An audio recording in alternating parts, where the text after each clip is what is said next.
Une grève de 2 jours est observée depuis ce lundi matin par les travailleurs nigériens de la CNPC. Les raisons de ce débrayage dans ce journal. Qui succédera à Barack Obama à la Maison Blanche entre les deux candidats en lice, Donald Trump et Hillary Clinton? La réponse dans les jours à venir, mais en attendant, les citoyens nigériens se prononcent sur le déroulement de la campagne.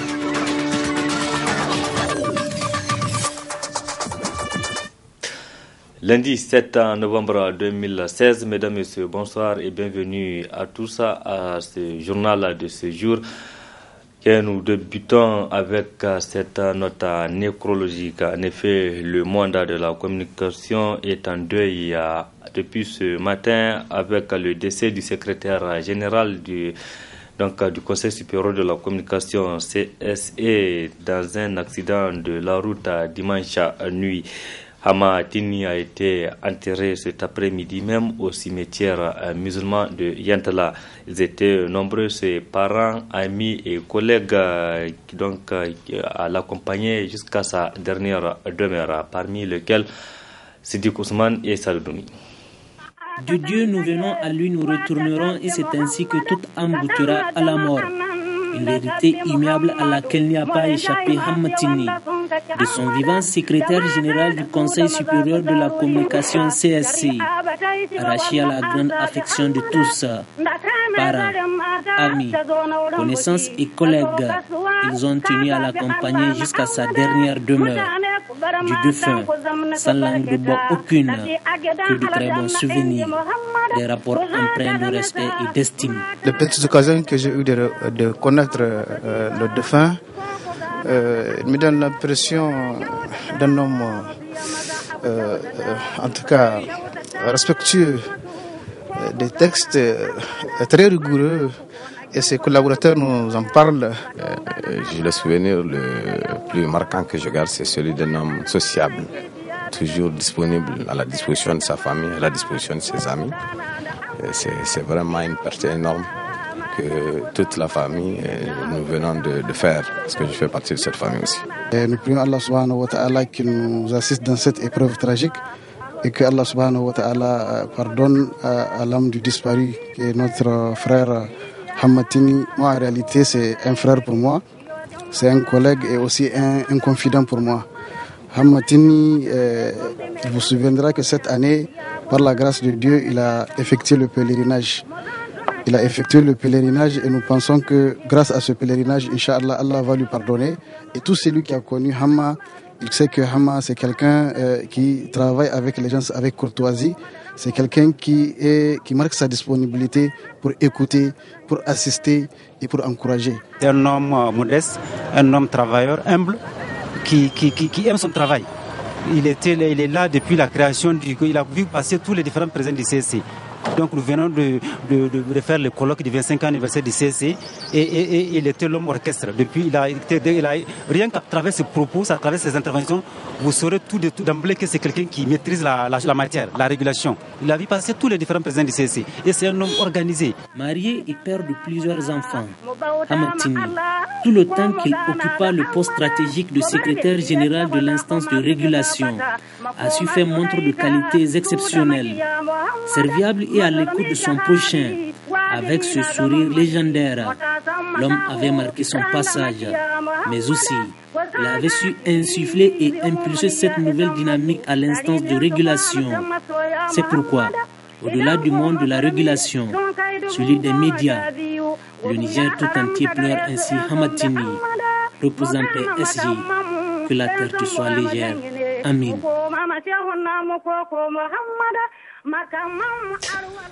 Ainsi va le monde, paix à son âme donc. Les travailleurs nigériens de la CNPC, je le disais dans les titres, plus que jamais déterminés à défendre leurs intérêts.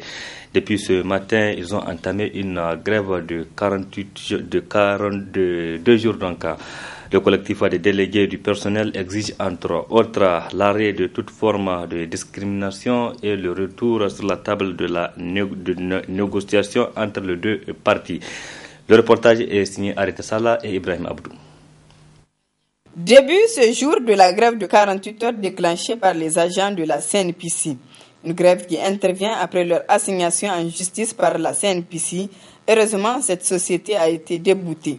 Cet arrêt de travail, c'est pour exiger la satisfaction de leur plateforme revendicative qui se résume à l'amélioration des conditions de vie des agents de la CNPC. Les points de revendication sont entre autres le départ du directeur général de la CNPC. Parce que nous sommes rendus compte qu'il n'est là que pour semer la zizanie entre les travailleurs de la CNPC. Aussi bien les travailleurs nigériens, entre les Nigériens et les travailleurs nigériens entre eux, et les travailleurs de notre nationalité. Tels que les Chinois, ça nous savons qu'il y a une différence entre le traitement des salariés nigériens et des salariés chinois. Entre autres, nous avons aussi nous voulons l'adoption du statut du personnel, un plan carrière pour tous les agents nigériens travaillant à la CNPC. Nous voulons aussi une grille salariale conforme aux sociétés internationales du domaine du pétrole. Nous avons aussi un règlement intérieur qui n'est pas conforme aux lois existantes au Niger et que nous voulons que ce règlement intérieur soit pur et simplement révisé. La réponse de la direction générale de la CNPC, comme nous l'avons souligné, ce sont les intimidations, les menaces et de probables licenciements abusifs pour les personnels nigériens. Ils nous ont dit qu'après la grève, ils ont des intentions de licenciement des personnels nigériens donc pour diminuer la masse salariale de la CNPC. Et vous n'êtes pas sans savoir que la masse salariale des Nigériens ne représente rien. C'est pour cela que nous réclamons un traitement équitable entre les personnels nigériens et les personnels chinois, à travail égal, salaire égal.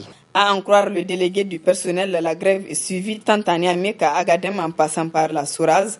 Une grève au sérieux impact dans la production pétrolière ces 48 heures.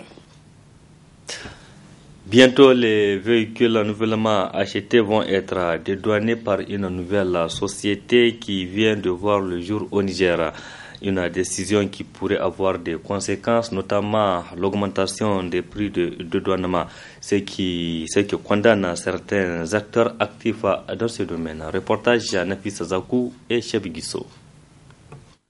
Sony Loga, la société nigérienne de logistique automobile, c'est cette société qui s'occupe désormais du dédouanement des véhicules au Niger. Une décision diversement appréciée par les acteurs intervenant dans le domaine. Le syndicat national des transitaires qui salue l'initiative dénonce néanmoins la hausse des prix du dédouanement imposé par Sony Loga. C'est une très bonne chose de placer une société pour que l'ensemble des Nigériens puissent dédouaner leurs marchandises au même prix, au même pied d'égalité. Nous avons constaté que le dédouanement des véhicules a doublé, voire triplé. Et dans d'autres cas, nous avons vu des véhicules à qui on a demandé de payer jusqu'à 11 millions de francs CFA. Donc nous nous sommes dit que vraiment c'est quelque chose sur laquelle nous devrons d'abord réfléchir parce que désormais, à ce prix-là, les Nigériens vont réfléchir 2 fois avant de s'en procurer un véhicule.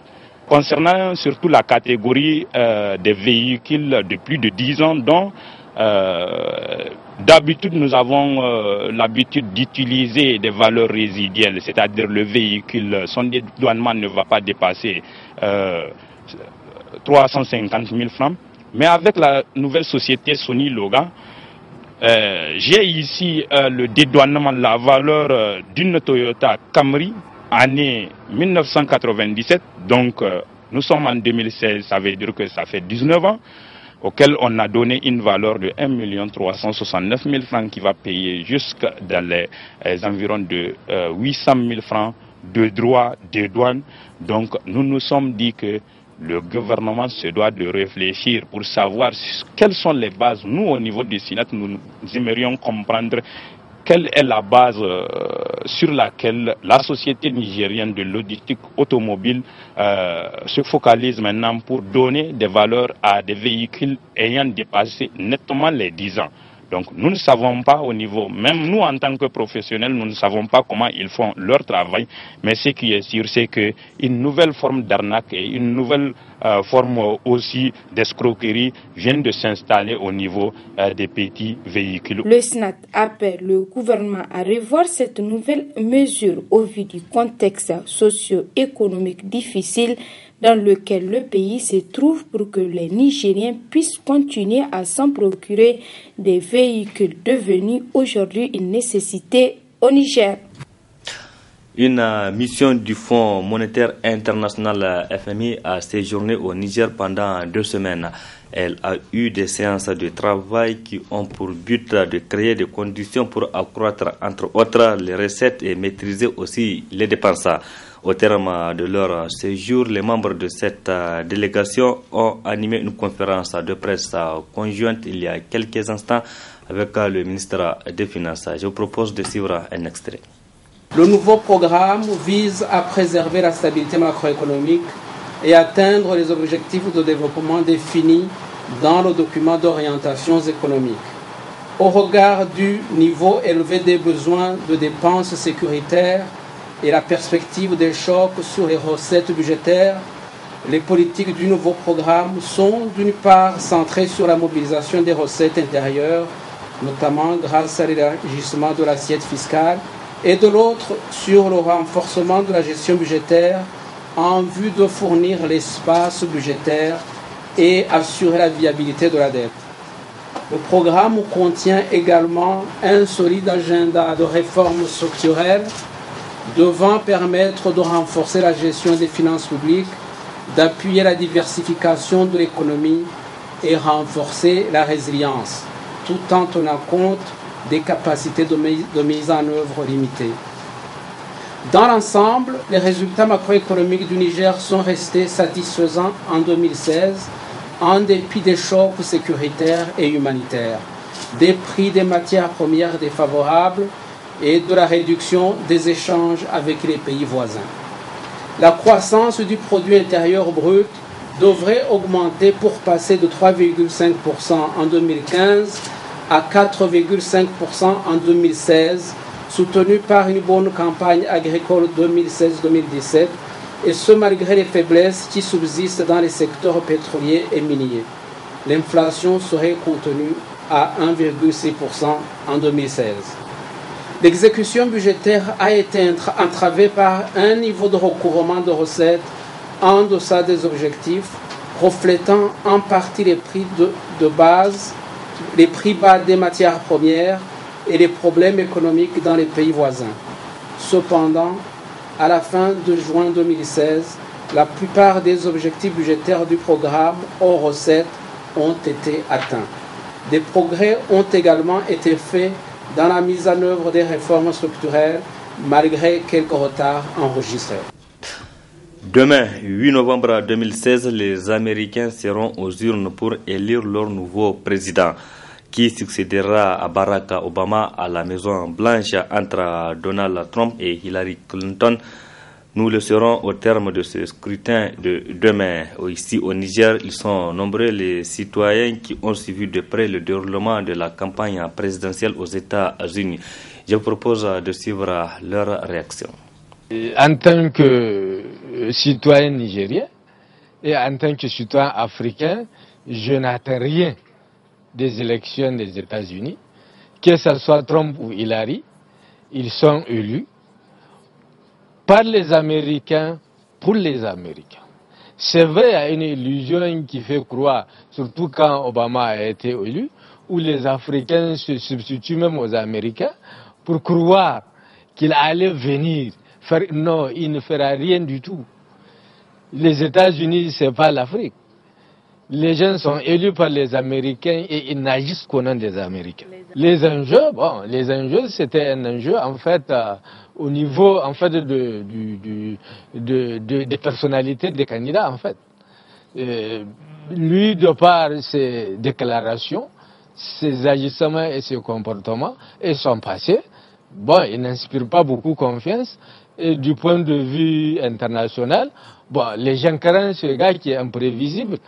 Parce qu'un gars imprévisible comme Trump, à la tête des États-Unis, on ne sait pas de quoi demain sera fait. C'est à ce moment les gens font les observations et ils apprécient les choses. Sinon, ce n'est pas que les Américains vont changer l'avenir de l'Afrique, du Niger ou d'ailleurs, non. C'est des intérêts américains et en réalité, c'est un pays foncièrement démocratique qui a une solide culture démocratique et les Américains, que ce soit Trump ou Hillary, c'est le même système. C'est juste les personnes qui sont changées. Quand vous regardez tous les présidents américains, en réalité, ils n'apportent pas grand-chose. Il n'y a pas beaucoup. Bon, chacun a une petite touche. Les enjeux d'abord sont américains, puisque dans tous les cas, il ne faut pas se voiler la face, puisque tout celui qui sera élu, c'est d'avoir un président américain. Les enjeux, là, peut-être du point de vue mercantile, de l'autre côté, lui, il est pour une imposition élargie des grandes entreprises qui, maintenant, c'est pourquoi les grandes entreprises sont en train de soutenir Hillary par tous les moyens du point de vue diplomatique, aussi de la diplomatie extérieure. Il y aura des grands enjeux puisqu'il a dit, lui, l'interventionnisme américain, la gendarmerie américaine sur les autres continents, sur les autres pays, surtout ceux du tiers-monde, lui n'en est pas dedans. Il va juste se consacrer à sa politique intérieure américaine. Donc sécuriser les États-Unis, il va être un président pour les États-Unis, pas un président américain pour les pays africains ou pour les pays du tiers-monde, aller amener la guerre partout, l'export. La campagne de la présidentielle américaine a été donc suivie avec intérêt à travers le monde. Cependant, elle ne présente pas beaucoup d'enjeux en termes de développement de l'Afrique, selon le professeur Jibo Hamani. On l'écoute. C'est un événement mondial en ce sens que les États-Unis sont véritablement l'hyperpuissance mondiale, non seulement à cause de leur puissance économique, politique, sécuritaire et financière, mais aussi parce qu'ils contrôlent beaucoup de choses. Les États-Unis sont vraiment une hyperpuissance. Le Japon est sous tutelle américaine. Le pays, la Corée du Sud, qui est considérée comme une puissance sous contrôle américain, Singapour, Taïwan, l'Australie, l'Union européenne, pratiquement sous tutelle américaine, le Canada. Donc c'est vraiment la grande puissance mondiale. C'est normal que l'ensemble du monde suive ce qui se passe aux États-Unis parce qu'ils ont des intérêts partout et tout le monde a intérêt à avoir des relations avec les États-Unis. Ça c'est tout à fait normal que le monde entier se préoccupe, mais en réalité, ça ne change rien. Donc, Obama n'a pas fait grand-chose, il n'a rien pu faire pour l'Afrique, rien. Ceux qui viennent feront encore moins. Il revient aux Africains de cesser de ramper devant les gens, d'être debout, d'assumer leur pauvreté présente et de ne jamais oublier qu'il y a dans la terre d'Afrique suffisamment de quoi devenir une grande puissance dans quelques décennies. En 30 ans, les Chinois ont transformé le regard des gens sur la Chine. En 30 ans, nous pouvons faire la même chose. Nous avons les ressources les plus importantes du monde. Nous n'avons pas à courir derrière les Français, les Anglais, les Allemands ou les choses. Nous avons simplement à avoir notre propre politique et avoir des rapports normaux avec tous les pays du monde. Les gens sont obligés de venir en Afrique. L'Afrique est irremplaçable pour les nations du monde. Il faut qu'ils viennent. Mais ça dépend de nous.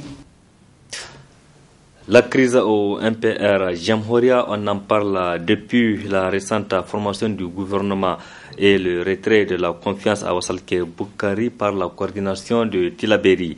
Le virus a-t-il attaqué aussi celle de la région de Zender qui depuis quelques jours, dit-on, voudrait retirer sa confiance à Alma Oumarou? Celui-ci répond en ces termes. Et si vous avez suivi mon intervention tout à l'heure, c'était un appel à la sérénité qu'on a lancé au niveau de toutes les sections MPR Jamhuriya. Un appel que nous avons lancé au niveau national, au président du parti, pour qu'on ramène la sérénité, qu'on ramène la cohésion pour le renforcement de notre parti. Donc, qu'il y ait des problèmes par-ci par-là, ça peut arriver. Mais croyez-moi, c'est des épiphénomènes qui sont appelés à disparaître. Une caravane de la compagnie de téléphonie mobile Orange Niger a sillonné ce lundi matin les différents quartiers de Niamey. Objectif, aller à la rencontre des clients pour éclairer davantage ses abonnés sur les différents services qu'offre Orange Niger. C'était en présence de Nafissa Hassan. À travers cette caravane, la compagnie de téléphonie mobile Orange décide d'aller à la rencontre des clients. Échanger avec eux sur les prestations de ces services, mais aussi de présenter des nouveaux produits. On pense que c'est quelque chose d'extrêmement important pour notre clientèle, de sortir comme ça, une fois le mois, et montrer toute la générosité d'Orange pour leur dire qu'on est bien heureux qu'ils soient clients d'Orange. Et ils ont bien raison parce qu'ils sont sur un opérateur qui est très généreux, qui est très solidaire, qui est à l'écoute de leurs besoins. Et c'est principalement pour ça qu'on est sorti ce matin pour la population de Niamey et dire qu'on est là, c'est journée au data, que tout le monde recharge aujourd'hui. Les abonnés de la compagnie de téléphonie mobile Orange Niger trouvent l'initiative salutaire. Vraiment, c'est bien parce que c'est aujourd'hui que le 4e jour que mon fils a... Je n'ai pas dit ça. Mais maintenant, par l'occasion, vous êtes venus, ça m'a plu. Et c'est bien, vraiment. Ouais. Parce que même si je n'ai pas moins de déplacements, comme vous êtes venus là, alhamdulillah. Ainsi, cette caravane s'est rendue dans les différents quartiers de la capitale pour les mêmes objectifs. Cette caravane sillonnera également les différentes régions du pays. Avec Orange, c'est aussi 200% de bonus en cette journée de lundi 7 novembre 2016. Vous rapprochez de l'essentiel Orange. Et c'est sur ce qui prend fin cette édition. Merci mesdames et messieurs à vous qui l'avez suivi et restez en compagnie du programme de la télévision Labari. Au revoir et excellente nuit à toutes et à tous.